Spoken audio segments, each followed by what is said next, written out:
Drug overdose is the leading cause of accidental death in the United States, according to the American Society of Addiction Medicine. Now, doctors and patients are turning to alternative forms of treatment to ease pain and reduce the need for powerful and sometimes deadly painkillers. Reporter Kate Pfeiffer investigated the trend and joins us live in the control room. Prescription pain relievers account for more than 40% of all drug overdoses, and more than 1.9 million Americans are addicted to prescription pills. But some chronic pain patients are turning to alternative forms of treatment for relief. Eric Johnson lives with fibromyalgia and myasthenia gravis, or muscle weakness, and chronic pain syndrome. He's one of nearly 100 million Americans that have constant pain.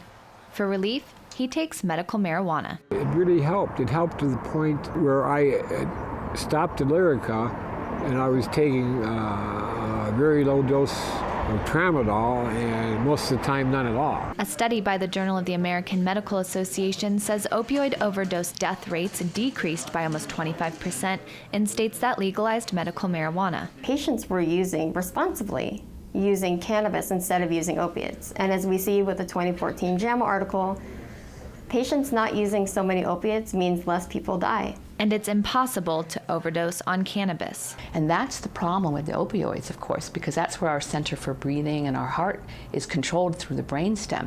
And that's where you get those accidental overdoses that are occurring in droves and has become the #1 cause of accidental death in the United States. Dr. Stephen Sywick says there needs to be more pain management education, starting with doctors. Many of these overdoses are in fact accidental because the patient hasn't been made fully aware of the potency of these medications. Although Johnson finds relief in cannabis, it's not a viable option for everyone. Instead, some patients turn to the pain center for treatments such as epidural injections and compression therapy. If I can get your swelling down, the pain relieved with these interventional types of therapies, then I'll be able to concurrently wean down those opiate medications.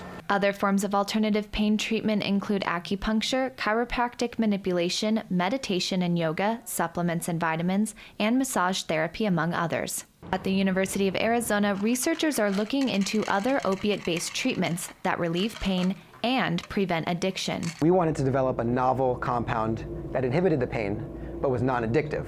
So our compound isn't necessarily to treat people who are already abusing opiates, it's to prevent them from getting addicted to opiates in the first place. It has been successful in animals, but it will take years of additional testing to make it to market. Now it is very exciting to think 10 to 15 years in the future down the road to see our compound or something similar actually help those 100 million people who suffer from chronic pain. Many chronic pain patients fear that the national attention on addiction will keep doctors from legitimately prescribing prescription pills for patients in pain. In the control room, Kate Pfeiffer, Cronkite News.